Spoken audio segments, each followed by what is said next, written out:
Ksenia Petrova, a 30-year-old Russian scientist at Harvard Medical School, has been detained by Immigration and Customs Enforcement since February. Her detention occurred when she was returning to Boston from a trip to France. She brought back frog embryo samples for her lab, and the government says she knowingly broke the law in failing to properly declare them. Petrova's attorney says it was a misunderstanding. A typical customs violation results in a fine, but Petrova had her visa revoked, was detained, and flagged for deportation. She's been a vocal critic of the Russian government and its actions in Ukraine and fears persecution if deported there.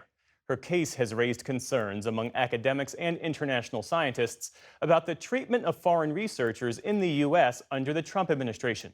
We spoke exclusively with Petrova earlier today via a video conference call from the Louisiana facility where she's being detained. So let's start at the beginning. You were detained in February at Boston's Logan Airport as you were coming back from France for failing to declare frog embryo samples you had brought back as part of your scientific research. Walk us through what happened.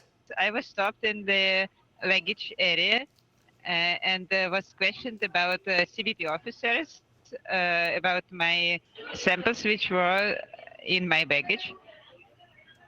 After this, there were many questions about my samples and about my work and about what I was going to do with the samples in Harvard and how the samples were prepared and what for. After this, the other CBP officer came and she asked me the same questions once again.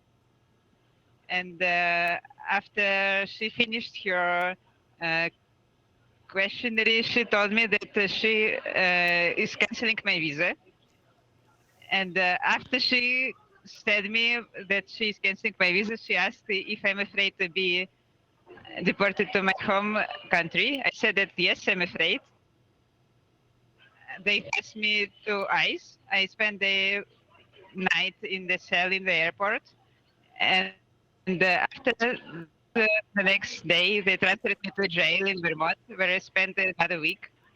And from there, ICE was collecting several people from the Boston area. They transferred us by plane to Louisiana detention. And here I'm staying for the last 2 months.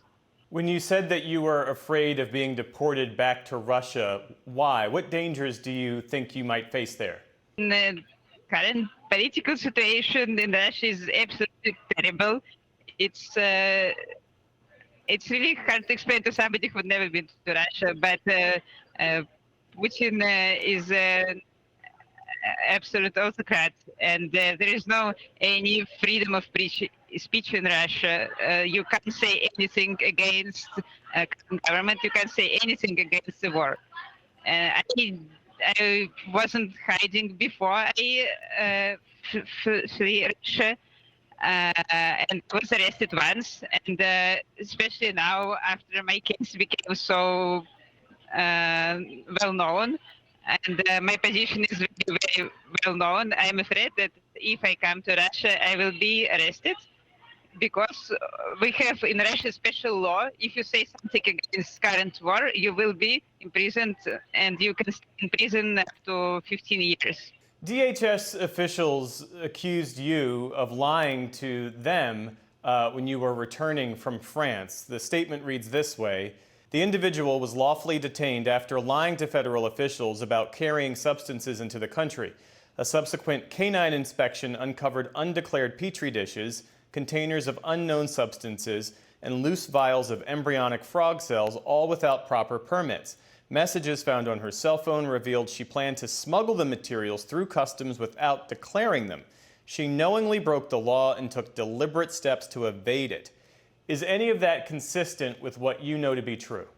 Yes, I don't agree with this statement at all. It's all curved in some very, very strange way. I saw the situation from a different point of view. I wasn't lying to anybody. I didn't want to smuggle any samples. I was answering all the questions of officers honestly. They were asking me what the samples, how they were made, and what they were dedicated to. The immigration detention facility where you're being held right now in Louisiana, what are the conditions like? It's of course it's 90 women in one room, and the room is of course not supposed to keep 90 women. We have almost all the space of the room is occupied by beds, which are staying really very close to each other. There is no any privacy here. Our bathroom space with shower and toilets are also in our room. There is always very cold inside. They're keeping temperature low. Your team, as I understand it, developed a one-of-a-kind cancer detecting microscope. What does your detention mean for that potentially groundbreaking research? A lot of things in the lab were dependent on me, and I was taught to use some specific techniques that we were using constantly in our experiments, and nobody else was taught to use them. And this is currently a big problem for my lab because I can't really proceed with further experiments. Obviously, there is an immigration crisis happening in America.